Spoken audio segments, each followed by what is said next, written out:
Hi guys, it's Tony Robbins. You're listening to Habits and Hustle. Crush it.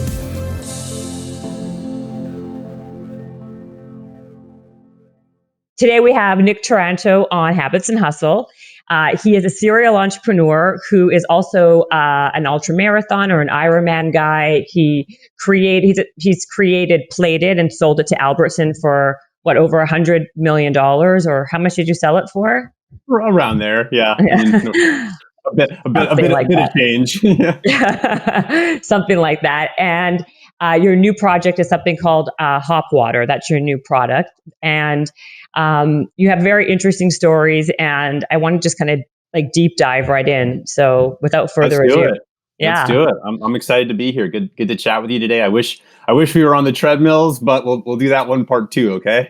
Absolutely. Yeah, don't worry. You don't have to like tell me twice. This is my favorite. This is my best friend right behind me, this treadmill. So I love it. I love running also. I kind of feel like I'm like a female Forrest Gump. I mean, I just go and go. So, and my knees will prove it because I have like, my knees are all like screwed up now. But so tell me the story. So when you were younger, you just decided you wanted to run, and you just ran and ran 82 miles one day, or what happened? I mean, essentially that's what happened. I mean, the longer story is that when I was in my late teens, I wound up like battling with depression. I was just like having a tough time seeing the positive side of life. And I'm generally like a very positive person. I think you'll gather that from this phone call. Yeah. And I always was growing up. And then my parents got divorced and some other stuff happened in my life. And freshman year in college, I just was in this deep, dark place. And the only thing that made me feel better were like substances, but also running. And I quickly realized like substances are not a good way to, long-term get to a sustainable, healthy place. And I started running, like I'd run a little bit in high school, like 3 or 4 miles. So I started running 3 miles around this pond outside my dorm. I went to Dartmouth in New Hampshire. So, middle of January, started running 3-4 miles, like dressed head to toe in fleece because it was, like negative 10 degrees outside. And that helped. But then I found myself needing 8 miles, 10 miles to feel better. And I found the longer I ran, the better I felt. And, over the course of my winter and spring, that led to me, going out and running 20, 30 miles at a time just by myself in the hills and mountains of New Hampshire. And then I got this crazy idea, like, look, there are these 100-mile races that exist out there. Why don't I try to be the youngest person ever to complete one of these things? So I'm 18. I started training for a 100-mile ultra marathon, and I signed up for the Vermont 100. And I learned a lot of lessons because I didn't really have a good strategy or training plan. I would literally like fill up a backpack with whatever food I could find. Most oftentimes like cookies and nuts. And then I'd go run like 40, 50, 60 miles through the mountains. Like I just start sometimes at midnight and I'd run until 5 p.m. the next day. I'd just go, like run up and down mountains, like run the equivalent of like a Mount Everest and 50 or 60 miles. These are, New Hampshire mountains aren't like, the Himalaya or the Rockies or even the Sierras in California, but like, you can do like 3,000-4,000 foot peaks. So I run through like the Presidential Range. Mount Washington's the biggest mountain in New Hampshire, and eventually got to the Vermont 100. And you start at about 5 a.m. and I did the first marathon, was done by the time the sun was coming up, and then second marathon was done around lunch. Third marathon done as the sun started setting, and I got to the mile 80 mark, and I just started hallucinating like crazy. I thought I had turned into a giant walking, talking Mr. Potato Head. I just run way too far. And my body and mind weren't ready for it. So I looked down at my arms, and I had these white, stocky looking arms and these big brown gloves. And at this point, it's the middle of July in Vermont. I wasn't wearing anything on my hands or arms. I looked down and my legs were these stalks and my body was a giant potato. And, I don't know, it's probably only lasted, 30 to 90 seconds or something. When I popped out of it, I was like, whoa, this has gone a bit too far.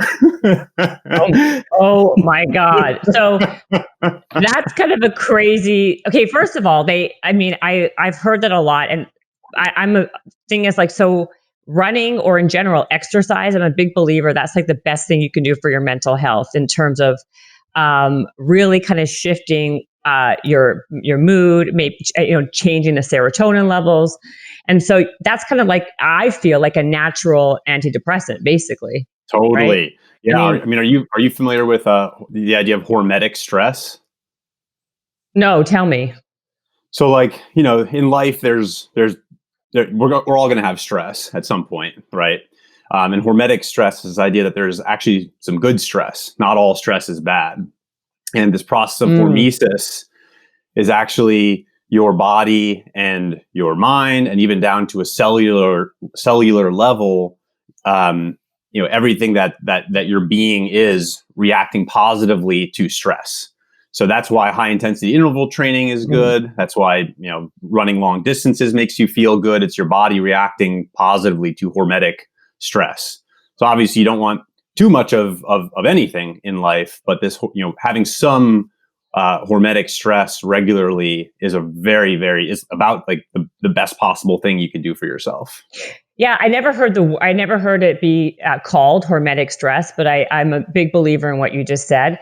However, what I've noticed, because I'm very much into high intensity, HIIT training and running, and the like, as you were saying, sometimes, and I'm an extreme personality as well, like that too much of anything is a bad thing, because you can also get adrenal failure, and like your body is like too Totally. overstressed, you know what I mean? And like it shuts down basically, right? Or you don't get the same, you don't get the same highs. You just get fatigued and actually depressed by the opposite, you Totally. I know? mean, and when I trained for my first Ironman, maybe my only Ironman, I don't know if I'll go do that crazy thing again.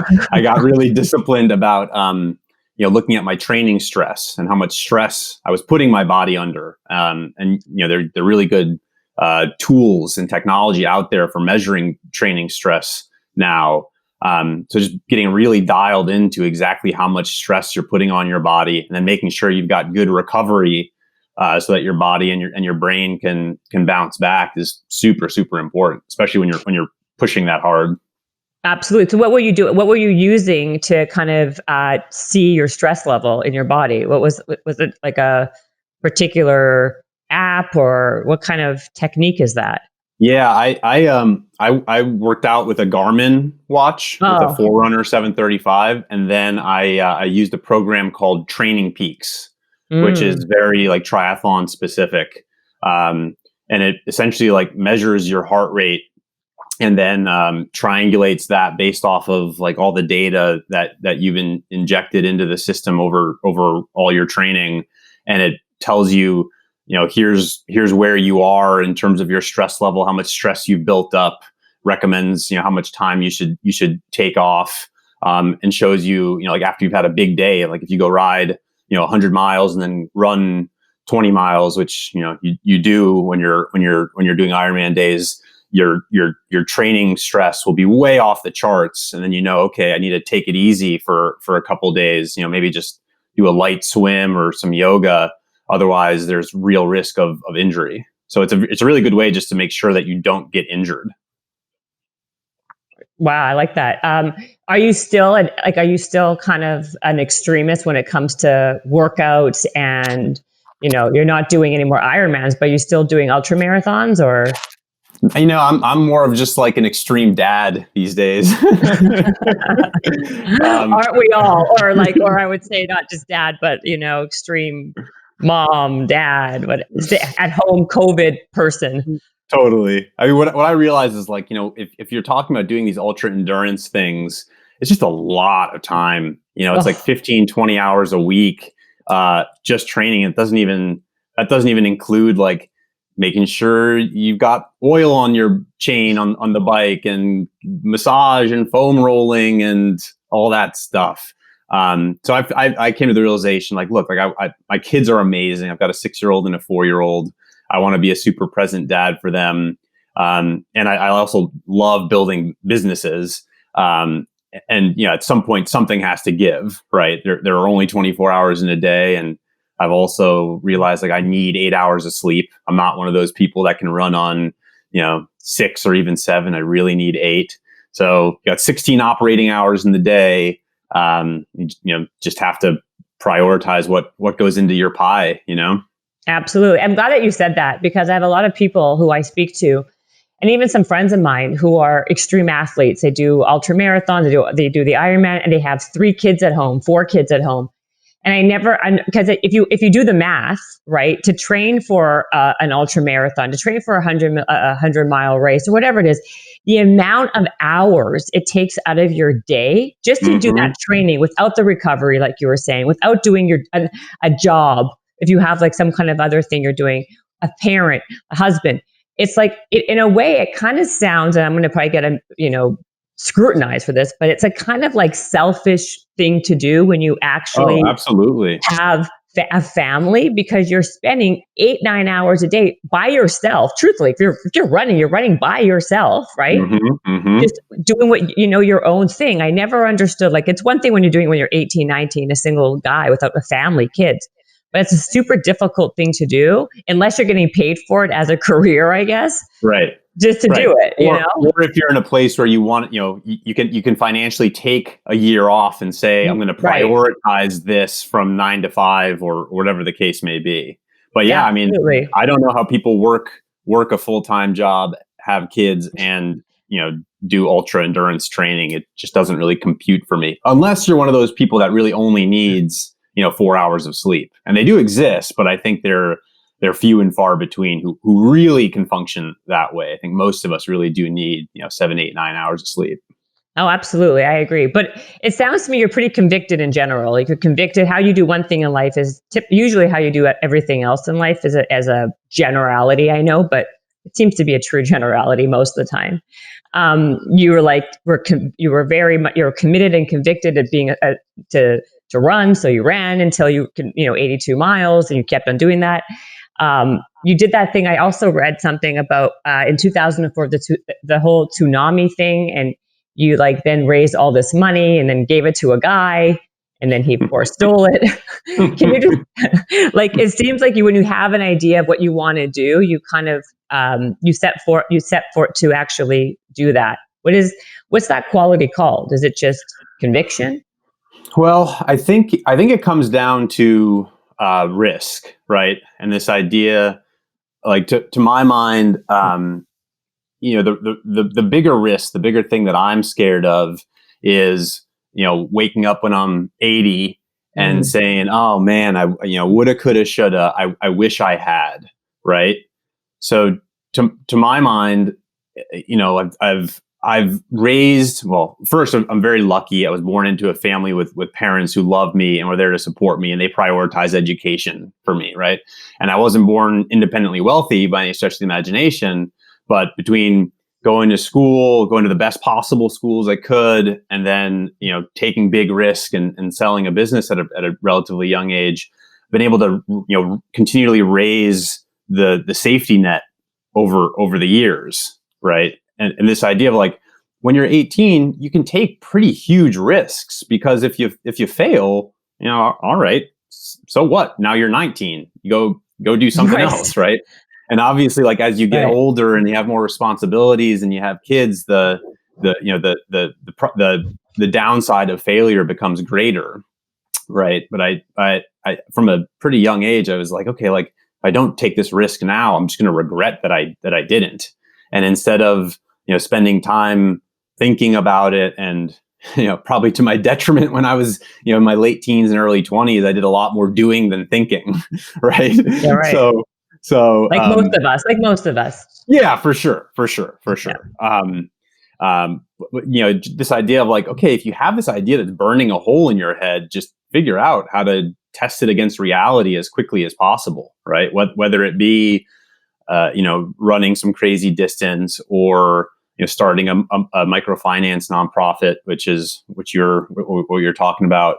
We're starting a business. It's like try to get out of the PowerPoint and out of Excel and out of your own brain and into the real world as quickly as possible. I would say has been my general like operating principle. Was Plated your first company that you actually built and then sold? Yes, certainly not the first one that I started. Well, I was going to say, what was the first business that you actually started? Was it that thing when you said it earlier? Well, I think I've always been entrepreneurial. I wouldn't have called it that back when I was, like in 7th grade. But like even in 7th grade, I was the kid who like after Halloween went and like asked people for the Halloween candy they didn't give out, and then tried to go door to door and sell it. Right? You did? I love that. And that didn't work at all, right? Like I literally was like posting these really bootleg signs on the telephone poles around my town with my number, scrawled out, and the police like called my parents. Were like, "You realize your son is like trying to solicit unregulated goods here?" Or like, so that was the end of that first endeavor. But I've always been interested in going and trying to see if I can make things work in the real world. So Plated was the first venture-backed business we raised real money for, and that really worked. And we took that from my co-founder Josh and me to over 1,000 employees, and we raised almost $100 million in venture capital, and we sold that to Albertsons in 2017, big grocery retailer. So we made our early investors over 20 times their money in under 5 years. It was a crazy entrepreneurial rocket ship ride. Just an amazing experience, and I learned like 1 or 2 careers worth of stuff in a very compressed period of time. Very stressful, complex business. We were shipping perishable food to consumers' homes. We couldn't find anyone who would do the manufacturing for us, so we had to build our own operations and fulfillment centers. Big refrigerated warehouses. And we were always running out of money. It was 5 years of just constantly never having enough cash on hand. And as any entrepreneur will tell you, cash is, or any business owner at all will tell you, cash is king, right? So we came very close to missing payroll multiple times, and just a lot of sleepless nights and a lot of stress, but and not the good kind of stress. Yeah, right? I was going to say not that kind that you and I just talked about. What's it called? Hormonic stress. Hormetic. Okay. Yeah. But yeah, so I mean, I tried a lot of things before that, though, which I think too few people who've had entrepreneurial success talk about all the failures they had on the way. Right. I want to know more. Besides the Halloween candy, what else did you try before you did Plated? So right out of college, I was really interested in microfinance, and I've always been very mission driven. And I thought microfinance, this idea of giving small loans to people who wouldn't otherwise have access to capital, was a very interesting way to potentially change the world. And again, instead of just reading about it purely academically, I said, this makes sense. Let's go see if we can make it work.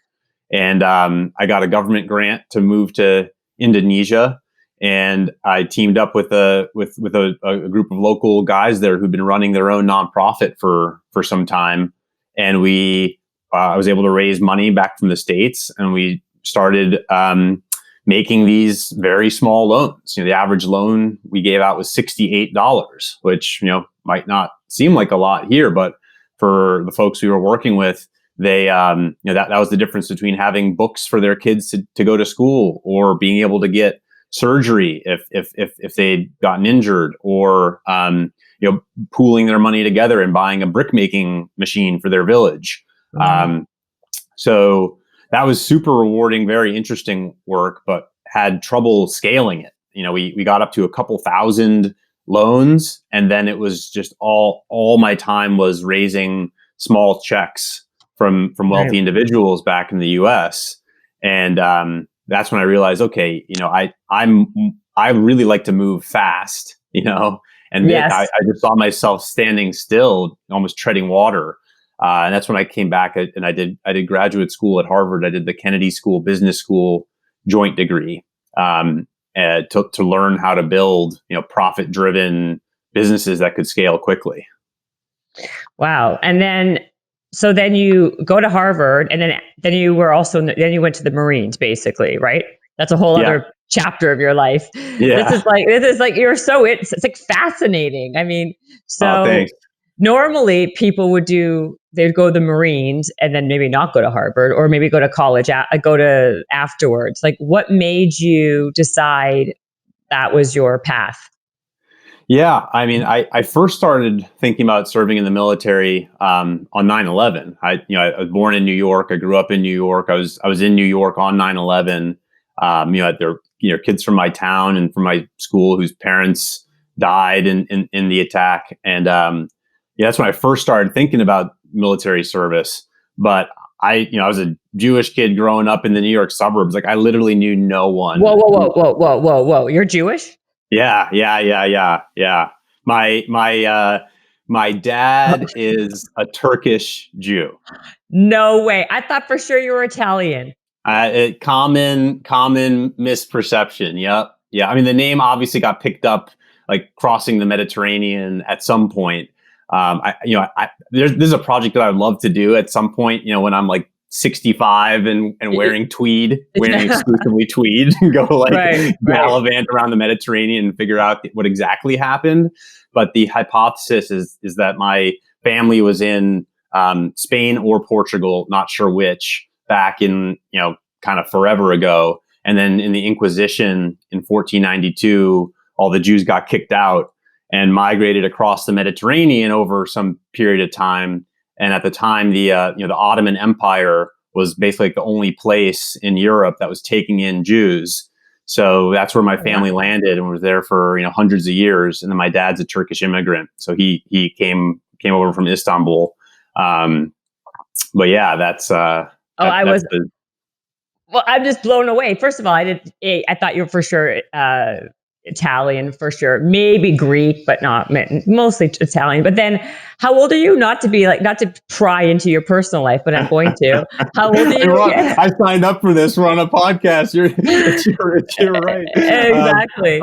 I'm 36. You're 36. Okay, because I mean, a sidebar here is me and my best friend. We started breast cancer charity, and it's called Babes for Boobs. And what the charity is we basically auction off very, very eligible, not to say you have to be Jewish at all, but why I was going to say that very eligible, I was going to say Jewish there, but bachelors for these dinner dates. And it's all tongue in cheek. And what happens is we actually then give all the money to breast cancer. So all the money we raise from the bachelor auction, we go. And so the big joke is usually I know a lot of different bachelors, or I know you're married, but I have no idea how long you're married, but that's why I was curious. I'm like, maybe.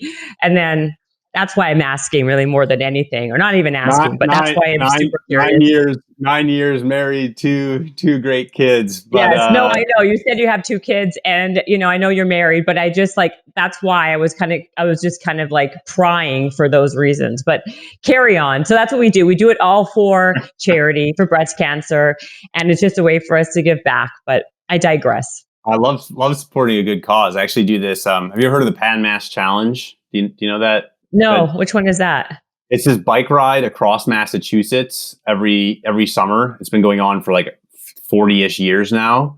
And I think it's now the biggest single weekend fundraiser in the country, if not the world. So something like 7,000 people ride bikes across Massachusetts from like the Berkshires to Cape Cod.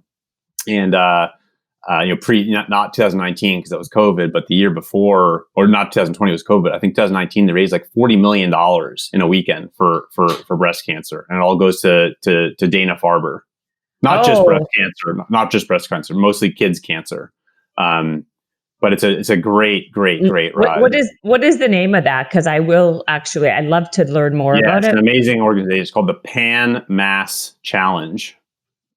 My Okay. brothers and Thank I, you. yeah, I mean, it's another digression. But I've got 3 adopted siblings, and their mom died of breast cancer. So we've been doing this ride together for like 15 years now. And we're all over the country, but we come together and we we ride our bikes like 100 miles, like 112 miles, and Wow. and all the money goes to Dana-Farber for cancer research. That's amazing. And you just said you had 3 adopted siblings and their mom died so were they how did you know them, and what happened?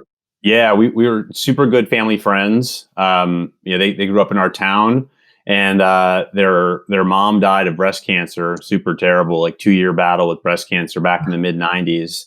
And like our families got much closer together during that process. And then it's just like super, super horrible. But their dad then died 2 years after that, just very suddenly. So these 3 kids were very close to us, to our family, and my parents stepped up and adopted these, the 3 kids, and they're now my siblings. That is an incredible story. Amazing. Wow. Yeah. So that's a big part of what shaped me, seeing death at a young age. And then also, seeing my parents step up and perform this, really selfless act of service. It's been a wonderful thing now, 20 years on, to have this giant family of amazing people. But certainly pretty wild thing to live through. That's incredible. It speaks volumes about your parents, obviously. I mean, and you learn by example, right? So it makes sense now why a lot of the things you do, why you do it, right? Like you said. So yeah, I mean, part of it's trying to minimize regret. If God willing, I live till I'm 90. But part of it's also realizing, like Susan, who's the mom, died at, I think she was 41, and Joe, the dad, died at like 43. So like I'm basically that age now, close enough, and you just see like, wow, like all these things you take for granted can just go super fast. Absolutely. I know. I totally agree with that. And so, wow, I didn't know that. That's amazing. That's an amazing, just, to your parents. I mean, that just, like I said, speaks such volumes of the character that you grew up with. So yeah, amazing. Now being a parent also, like I just realized like, wow, like what an incredible thing to do. Right. Right. Well, 3 kids is no joke. I mean, like 1 kid, I mean, is a lot, that's basically like you had an orphanage. How many biological brothers or sisters do you have? I'm one of 4 biologically. So there was 7 kids in your house? Yes. It was this modern day Brady Bunch. We went through like gallons of milk and like flocks of chickens, and like my family probably should have been like buying a herd of cattle at a time, but I was going to say, like, what did your parents do for a living? Did they were like, obviously you said you didn't grow up very wealthy, but what did they do in terms of my mom's a pediatrician. Oh, okay. Well, that makes more sense. So she's a kid's doctor. That would okay. Like very nurturing, and also just very mission driven. And my dad was a consultant, so he was a consultant in the medical space for a long time. Wow, that's amazing. I just have like a whole new respect for you and your family. Amazing. Well, it wasn't me, right? I mean, that's all my parents, but your but you grew up in that environment, so you basically act as you see, right? Like, what's that saying? Like, don't do as I do, whatever it is. Like, don't you act by example. You lead by example. Don't do as I say, do as I do, right? Yeah, exactly. And yeah, for sure. And so then, okay, so let's go back to Plated then for a moment. So then what would make you think, you know what, I'm going to start a food company when, from everything I've I've heard and I've spoken to people like the food industry is like the most difficult. Like you were saying, perishable foods, right? Like what would even give you that idea to even start that? And then the other part is, I don't know how it was back when you started it, but I feel like there's so many of those food delivery services companies, right? Like it feels like it's a saturated business. Was it not saturated at the time? And was there a Yeah. need when I you mean, started? this is the crazy thing. Like now we're almost a decade later, right? So you have to realize, Right. and my gosh, tech changes so fast. Um, Right. when we first came up with this idea back in early 2012, no one was doing food delivery. I mean, like you had Grubhub and Seamless, and that was it. Blue And Apron? Was Blue Apron no, involved? we were before them. Oh, wow. Okay. I didn't realize. Okay. Yeah, so we were the first American meal kit company, and yes, we knew it was going to be hard. I think if we knew exactly how hard, we probably would have gone a different way. But Right. there's something to be said for doing hard things, right? Like, And you like hard things, apparently. I mean, that's what you do, you know? Yeah, I mean, I really love this idea of like, look, this is a big challenge. If we can make this work, it's going to be financially rewarding and just like an amazing, challenging experience along the way. I love that in startups you can move fast. You can just again like take your ideas and put them out in the world and very quickly figure out like, is this all just BS or do I really have something here? And then what I loved about Plated is that it was very mission driven. We loved this idea that we were going to be helping, potentially millions of Americans eat better and teach them how to cook again. We looked at all the trend data and people were cooking less because it was just not convenient. You had to go to the store, Right. you had to figure out what to cook. Most people didn't know how to cook, didn't know how to shop, didn't understand ingredients, and we were going to help facilitate all that. And it started super humbly. My co-founder and me on my kitchen counter, going to the local grocery store, hand delivering orders, and was a long, couple of years of just really slugging it out with very little to show for it.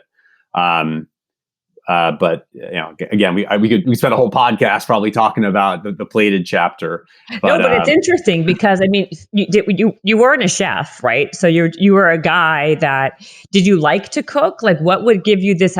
Was it you or your partner Josh? I mean, who thought like what was the like what did you just see a need in the market and you thought this is something we should attack and figure out, or what was was that it? Or it was. I mean, neither of us were quote unquote food guys, right? I mean, I knew how to like boil water. I could make a really good ramen, right? Good job. Yeah, I've gotten good since then. No, I wouldn't say good. I've gotten passable. Better. Yeah, better.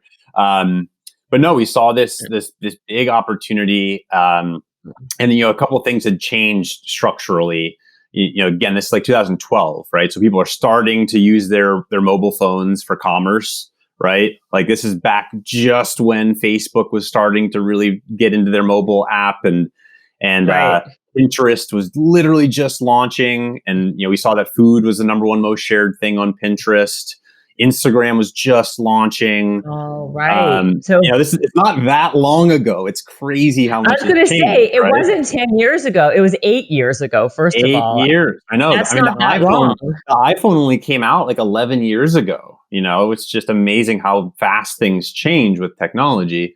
So we saw these trend lines of consumers shopping online more and the ability to like trust in online commerce. And we saw that food was this last frontier where less than 1% of all food orders were coming online, and we said this is going to happen, right? This mobile wave is going to enable this, and that was enough for us to start digging in and doing work. And again, really hard slog. We had to build our own fulfillment centers, just some crazy war stories you can tell on the treadmill next time. But we were able to grind it out and build a great business that I'm very, very proud of. What was the tipping point? Like, what was the tipping point of the business? Yeah, so I mean, we started in June of 2012, and I would say it didn't really feel like it was working until 2 years later, spring of 2014, and the actual tipping point was going on Shark Tank. We went on, our episode aired, and our orders just lit up across the country. We did more revenue the month after we went on Shark Tank than we had done cumulatively the entire history of the business up to that point. So that really Wow. validated for us, like, wow, there's a lot of demand out there. And this, people want this, and that allowed us to go raise a big chunk of capital to scale up the business. So you didn't actually end up doing, or you were going to do a deal on, like, again, this is all just hearsay, right? Because otherwise I would read, if you had a book, I would have read it, but you don't have one of those yet. So it's just me like searching online and getting all my info. That's why some of it could be choppy. Like that story about that thing about the tsunami.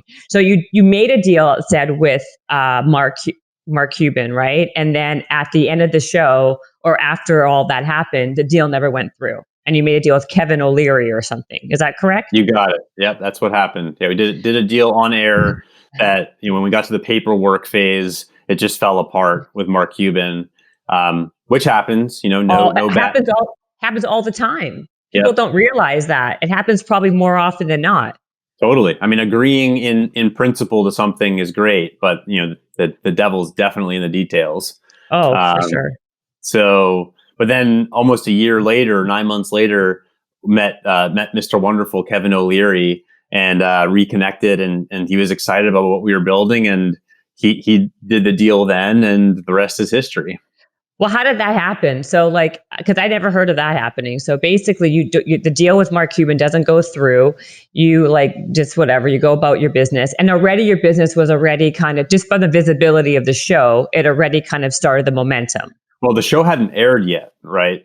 And the thing with Shark Tank that a lot of people don't realize is if you don't get a deal done, your probability of airing goes way down. Oh, yeah. So only 1 in 2 shows that get filmed actually air. At least that's how it was, 4 or 5 years ago. So we were thinking, crap, like we have this great opportunity to get to be on Friday night primetime TV, and it's not going to happen. But then I was doing a CNBC piece with Kevin O'Leary in our office, and we got to talking afterwards, and he said, whatever happened with Mark? So we talked through it, and he dug in, got excited about where we were, and invested, call it almost 9 months after we had filmed the show and after the deal had fallen apart with Mark. And I think he I don't know if he would corroborate this, but I think he pulled a couple of strings to get us on air. And a few weeks later, we were on Friday night, and site crashed, tens of thousands of people visiting the website simultaneously, and just orders went, did the hockey stick go vertical thing. Wow. So is he as jerky in real life just as he seems on the show? No, he's a teddy bear. It's all made for TV. It's all made for TV. Yeah, that's I don't know if I believe you 100%, but just to be PC with you, I'll say, okay, great, yes. A friend of mine did a deal with Mark. Not a friend of mine. A friend of a friend did a deal with Mark Cuban recently on air and off air, and her business is like crushing it. It's like some vegan corned beef. Do you know this? Have you heard of this thing? I don't know that this particular company. I haven't seen that one, but the better for you meat alternative space is just hot, super hot. It's I am not a vegan. I don't know. Are you a vegan? I've gone through those chapters, or I've experimented with it, but I'm back to omnivore status. Yes, I'm with you on that. Also, a lot of these things have a lot of sodium in it. These meats. I'm not a big fan myself. Again, I'm going to get probably for sure. Vegan doesn't necessarily mean healthy, right? Like vegan lollipops and vegan chocolate chip cookies, exactly. Organic cookies. Yeah, exactly. I definitely try to limit my meat consumption, though. I try to get most of my protein from plant-based sources. Right. Okay. I love fish. I have to be honest with you. It's I one of love my favorite. good salmon for sure. Right. Okay. So then let's keep on going So then you skyrocket. And then how did it happen that Albertsons, by the way, how much did Albertsons actually buy you for? I said over 100 million, but I think it was probably way more than that. So what was it? I don't think I'm technically allowed still to give the exact number, but it would have been, if fully realized, more than $200 million. Got it. Okay, I'll accept that as an answer. Yeah, you can poke around the internet also. There's some commentary out there. That's what I'm saying. I don't understand if I would poke around the internet and get my answer versus just asking you, what's the difference? You're just technically not allowed to say it? Is that? I think that's right. Yeah, exactly. Oh, okay. So I'll just poke around and put it in the show notes. No, I'm just kidding. You can, for sure. I can't stop you from doing that. No. So how did it happen? How did Albertsons become like, what happened? How did that kind of evolve into a deal? Two things happened in the spring of 2017 within like 2 weeks of each other. One is that Blue Apron, which is our closest competitor, they went public. And then the second thing, which really moved the market, was that Amazon bought Whole Foods. So again, that's only 3 years ago, right? 3.5 now. But that really shook the food market. Publicly traded grocery stores saw 30% of their market cap erased, in a matter of days, because everyone's like, "Oh, Amazon's coming for food. Grocery's done." Right. So that basically catalyzed every grocery player out there to have a conversation with us and say, "Hey, can you be a part of our story for Wall Street around how fast growth, digitally native brand, big data? We need to be able to tell that story. Can you help us?" So we had a bunch of conversations with people, with different firms, different big grocery retailers, and Albertsons got really excited, and it happened very quickly. And it was a phenomenal outcome for a lot of people around the table. Wow. And then, so what happened to it then? It's like debunked, isn't it? Like, what happened after that? Yeah, it's a sad story, and unfortunately, this happens with a lot of acquisitions. We had a big promise of working together, and after Albertsons is a huge company, right? $60 billion company, 3,500 grocery stores, over 300,000 employees. It's that big? Yeah, I mean, Albertsons owns Safeway, Vons, Acme, Pavilions, Jewel Osco, 15 other grocery brands that all over the country. So they are huge. They're one of the big grocery players in the country. So we got swallowed up and kind of got lost, unfortunately, which happens a lot of the time. I can't share too much more. Again, for legal reasons, but I mean that ultimately within a couple of years they ended up shutting down our e-commerce presence. Just kind of like watching your first child get left on the curb. But I've come to terms with it. It's all good. But I mean, at the end of the day, though, you walked away with your money, though, right? Like, it didn't affect your bottom line. It's just sad to see something like that you've worked so hard to build just kind of dissipate, so to speak. Yeah. Again, I don't want to go into too much detail, but definitely a sad end of the story, I would say. Who do you think in today, like, because I mean, like we were talking now, the food industry, the food delivery, is such a big market. Who do you think does it really well these days? Well, I think Amazon and Whole Foods, they're really doing a good job. Very, very good integration. That they've just executed really, really well. Instacart also very smart execution and consumer centricity and enabling like the shopping of the retail experience in a digitally first way. Super, super smart. Then if you get into the food delivery scene, like the prepared foods. Obviously we're talking here December 15th, and just last week DoorDash IPO'd, and they're valued at $70 billion now. I saw that. They started after we started Plated.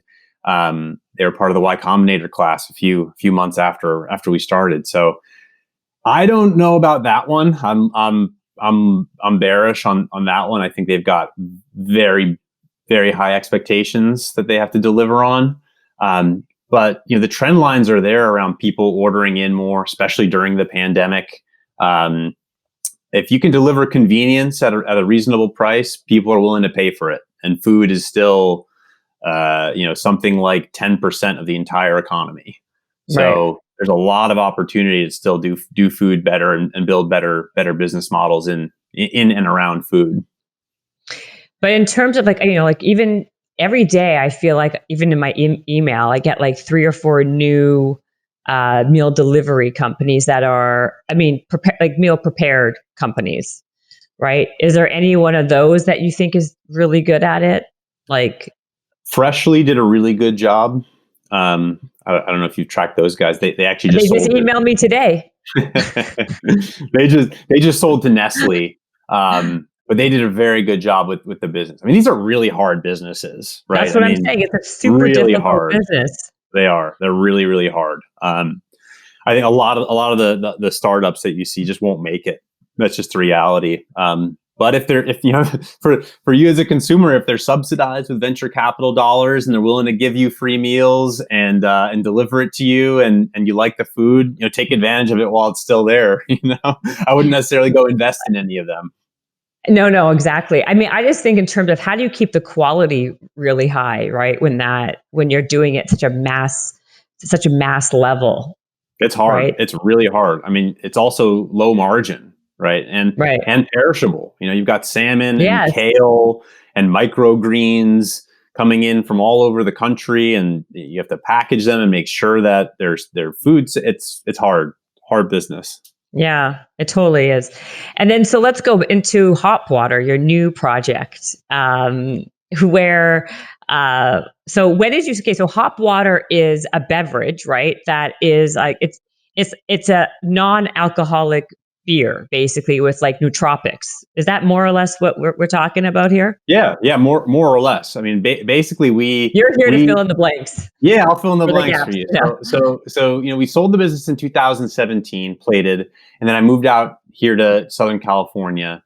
And last year, almost 2 years ago now, in 2019, I found myself just drinking way too much beer. I was on like a between 3 and 5 IPA a day diet, which I don't recommend for anyone. And I put on, north of 20 pounds, and I was just feeling gross. And, the next morning I was groggy, and I've got a 6-year-old and a 4-year-old, and they were shaking me out of bed, and it was just like becoming a problem. It was not cool. Wow. Yeah. Were you were you bordering on being like an alcoholic a little bit, or just? I don't know if I'd go. I think technically, if you followed like the guidelines, I was having like, something like 30 to 40 drinks a week, right? Which is, way, I think would put me in that range.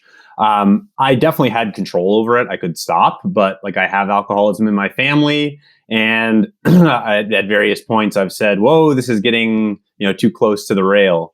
And I had one of those moments where I was like, okay, look, dude, you got to get yourself in check here. And I looked out for alternatives because I love that taste of beer, and I love that celebration of cracking a cold one or 3 or 5 at the end of the day, right? Yes. And I just couldn't find what I wanted. I wanted something that was. I'm also big into fasting, and I wanted something where it was like 0 cal. It wasn't going to have a glycemic response, but it was going to make me feel that same feeling of crack a cold one. And give me that homage to having a beer at the end of the day.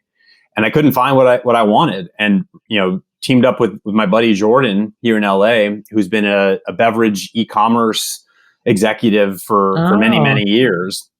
And we, did research and both came to the conclusion look, there's a big opportunity here to be the healthy alternative to beer. No one is owning that space. So sitting in between non-alcoholic beer, which is almost a $10 billion category. It's the fastest growing part of the beer market, and functional beverages like kombucha or adaptogenic drinks, nootropics drinks, which is also already several $billion and growing double digits every year. We're playing right at that intersection of these two very large industries that are growing super fast. So hop water, we take hops, which is what gives beer its beery flavor. Take Centennial and Columbus hops, and we brew that into water, and we add adaptogens and nootropics. So we've created what we think is the healthy alternative to beer. So, whether it's Tuesday, Wednesday, Thursday, you're trying not to drink during the week, or it's dry January, you're trying to go a whole month without drinking, sober October, or, you just want that, beer-ish type experience, but you don't want the calories, you don't want the alcohol, you don't want the gluten, right? Or no calories, no alcohol, no gluten. That's what hop water delivers on. So we spent a year, formulating the product, getting the what they call the juice in the industry, getting the juice right, building out the brand, and we launched just a couple months ago, and it's going super well. I mean, we're really excited about what we're seeing. We're starting to go into retail here in Southern California, so we're in Erewhon, that store. We were, of course. Yeah, we were there. Their number one new beverage last month. Wow, you're kidding? That's amazing. Yeah. So we definitely found, it's similar to how I felt with Plated, where it's like, this is a no-brainer, right? Like, people want that beer type experience, but they don't want the calories, they don't want the alcohol, they don't want the gluten. And if you could build a better for you version of beer, there's a big market for this. So that's what we're building. No, I think you're accurate. I know there's a lot. I mean, it's I would guess mostly men though, right? Or what's your demo? That's what we thought when we were starting this thing a year ago. And we had an early advisor who was a woman who said, hey, don't go too heavy after the dudes. I think there's a big opportunity for women. And it turns out women are actually the fastest growing segment of the craft beer market. Really? Yeah. So what we're seeing is actually a large chunk of our customer base is women. So I'm curious, is it because women tend to, or typically don't necessarily go for beer because they think it's very bloating, they think there's a lot of, the gluten, like you were saying, and calories. So like if you take out all of those things, maybe if, that's why you have more women now becoming, even though it's not a real beer, but kind of gravitating in that direction, because women love kombucha. All those Olipops and Poppy or whatever these other drinks are. I mean, it's just another extension in that space that women actually really do like. Yeah, that's exactly right, and that's what we're seeing. The feedback has been great on the flavor. We've got Classic, which is more of like a pure play homage to a clean, crisp IPA. We've got Mango, which is like really delicious. I like to say it's like a surf trip to Costa Rica in your mouth. And wow. I gotta go get one of those. Okay. Then we've got this Blood Orange, which I love. Also, Blood Orange is awesome. I like to say that's like if you go to Bend and you take a Bend, Oregon brewmaster and smash it together with a romp across the Spanish countryside, that's the hop water Blood Orange. Really? Okay, that sounds like that's an interesting distinction, but I should try that one too.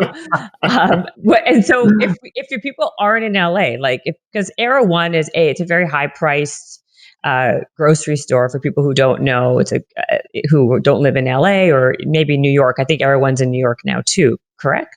They haven't. I think they were planning to launch New York pre-pandemic. Okay. They'll probably launch New York maybe next year or year after. But yeah, just Erewhon's just LA. Yeah, if folks want to try the product, it's HOP, HOP WTR. we took the vowels out of water. So HOPWTR.com.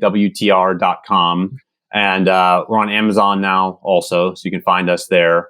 And you can buy online. You can buy a variety pack, 12 pack variety pack. You get the classic mango and the blood orange.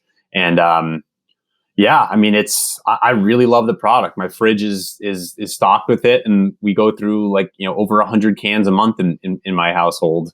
Oh my gosh. What's the price point though for people? $3.49, and then various if you order our 30 plus pack, it comes down below $3.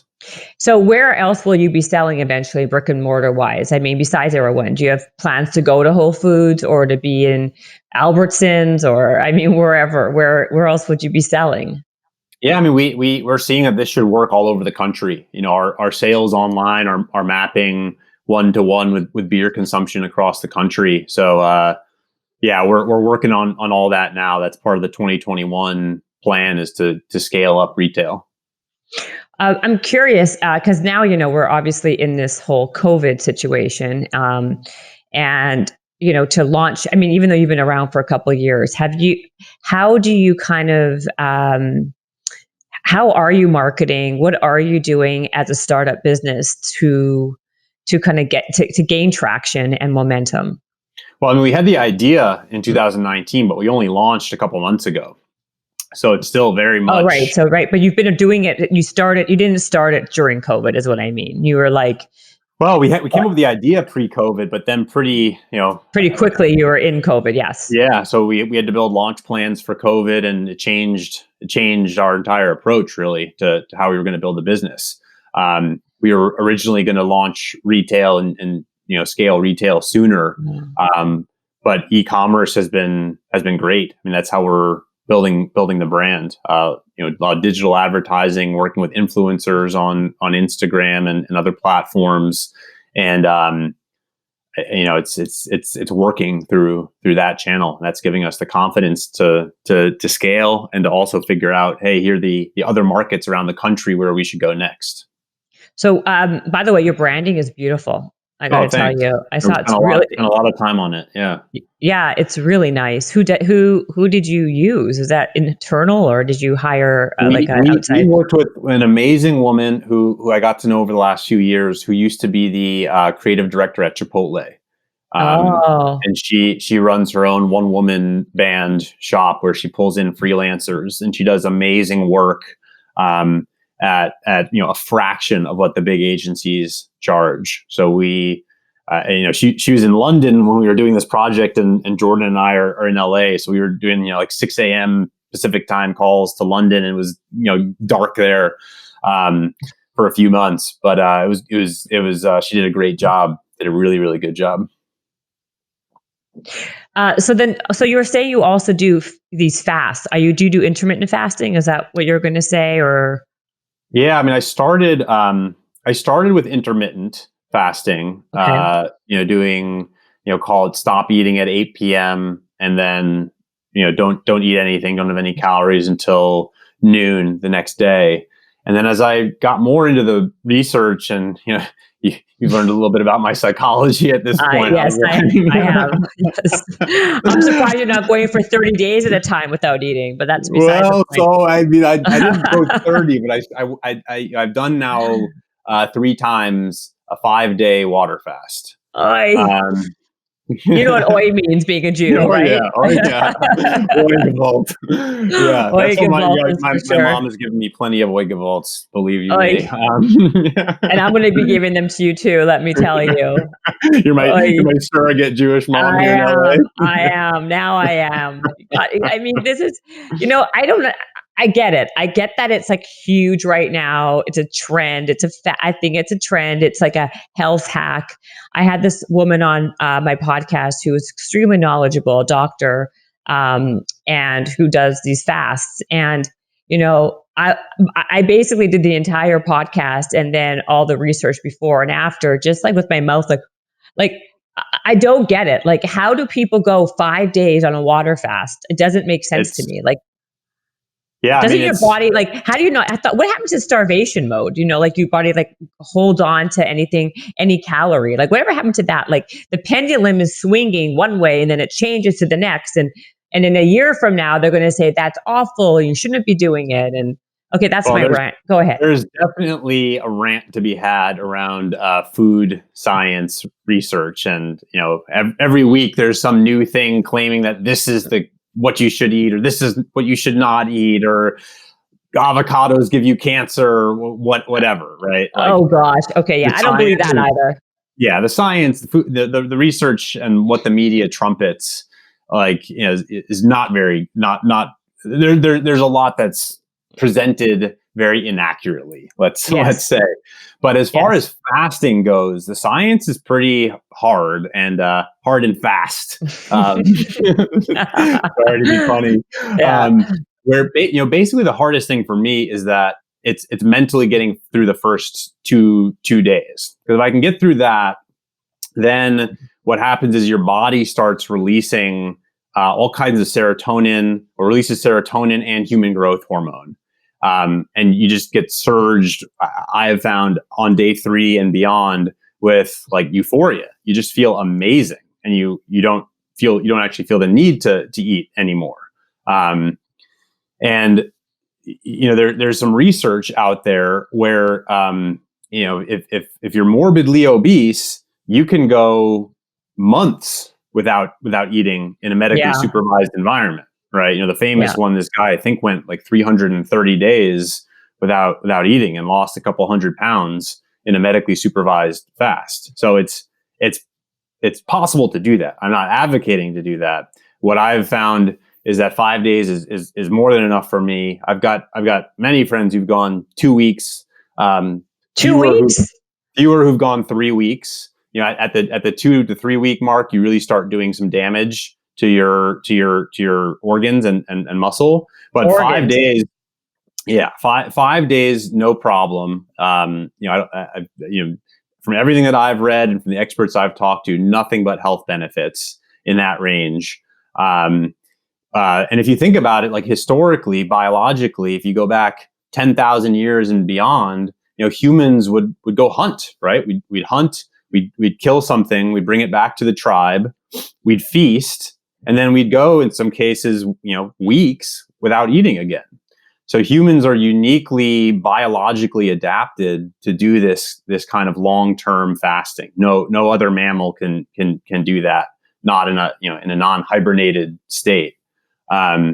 So I found it. I do it less these days because it takes a lot of discipline, and I find it's also with young girls in the house. I find having to explain why I'm not eating is not the best thing for their upbringing. But it's certainly, if you're at all intrigued, it's worth double clicking and doing some research to figure out if it's something that fits into your own lifestyle and habit. No, I've talked about this. I've talked about it quite a bit actually on this podcast. I've had, like I said, I've had experts come on talk about it. I've had a lot of different guests who do it, and especially just like intermittent fasting, I feel is like become like synonymous with just daily diet. I feel like everybody's doing. A lot of people are doing it. Personally, I'm having a hard time even doing that because I love breakfast, I love lunch, and I love dinner.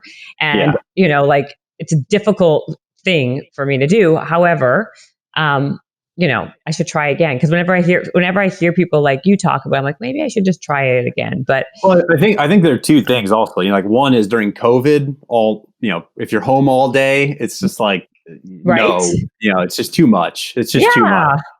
But the other side of that is, if you look back at like Stoic philosophy and this idea of like taking some time away from the things you love to make yourself stronger emotionally and physically, I think it's really interesting. Like, in modern life, back to the DoorDash and Amazon Fresh point, like you can literally get anything you want in the world delivered to you with the click of a button.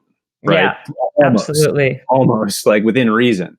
So like taking, a break from food the same way you might take a break from your mobile phone, just to reset your brain and make sure that like you can go without food for a couple of days if you have to, or without your phone for a day if you have to. I mean, I think there's a lot of positive benefit to doing that periodically. I absolutely agree with you 100%. It's just, it's mindset, right? It's like you have to just kind of be, get into that place of commitment and just be disciplined and do it, but you're right, with being through COVID and being at home all the time, and like, also, like I said, I have kids too who are also 7 and 5, almost exactly how yours are. And I think it's also difficult because I'm feeding them and there's food around, and it's really about acquiring that discipline of just like not, or just like, I want to have breakfast with them. I want to have dinner with them. I don't want to, I don't want to just sit on the sidelines and Absolutely. like, you know what I mean? While they're eating. Right. Yep. And they're like, Mommy, why aren't you eating? Then like, what message to my little girl am I sending? You know what I mean? I'm 100% on the same page with you. That's why I'm doing less of it now. Yeah.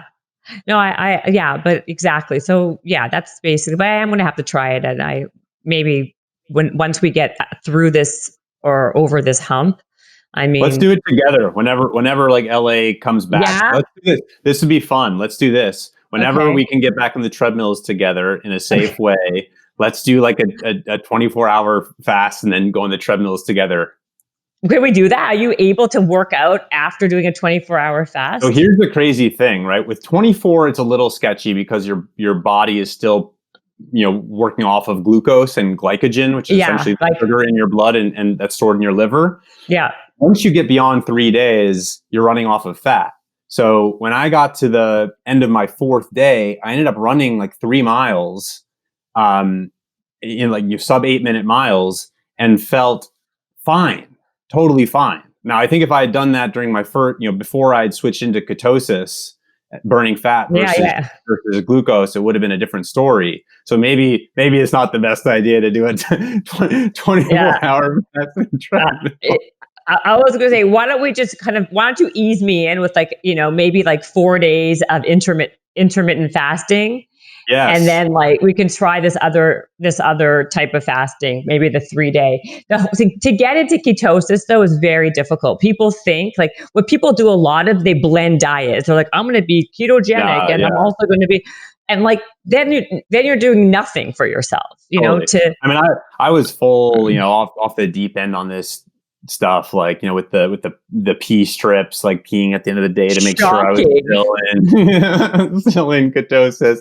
I think all this stuff where you take it to the extreme, like, okay, do it to the extreme for learning's sake, but then try and come back and find some more balanced, healthy place and patch together these learnings around what makes what works for you, right? I mean, we're all so unique. There's no way you could look at some guru and say, yeah, that's the exact way I want to live my life, right? Oh, absolutely. I totally agree. Like it's not a one size fits all cookie cutter. And that's the problem right now, right? People read these things like, oh, he's doing it. Oh, Ben Greenfield's doing that. I'm going to do that. Meanwhile, you're like 400 pounds, you haven't exercised ever. And now you're doing, I mean, it's having some type of, you got to be realistic with where you're at and then make things work for who you are and where you're at that moment. So that's my 2 cents anyway, but we all need some of that coming out of this year. Oh my goodness. No kidding. Right. I mean, well, you're very interesting. So how do people find more information about you and Hop Water, all of it? You tell us, Nick. Yeah. Hop Water, come try us out. Would love feedback, right? We're still a young company. And we can only learn by hearing from people, good and bad. HOPWTR.com or Amazon. Holler at us on social. You can find us there, HOPWTR. And then I'm out there on the interwebs also, Instagram and Twitter and whatnot. I don't do too much social media, but I'm around or drop a line through Hop Water, just nick@hopwater.com. And that's me. Well, thank you so much for coming on the podcast. You're a great guest.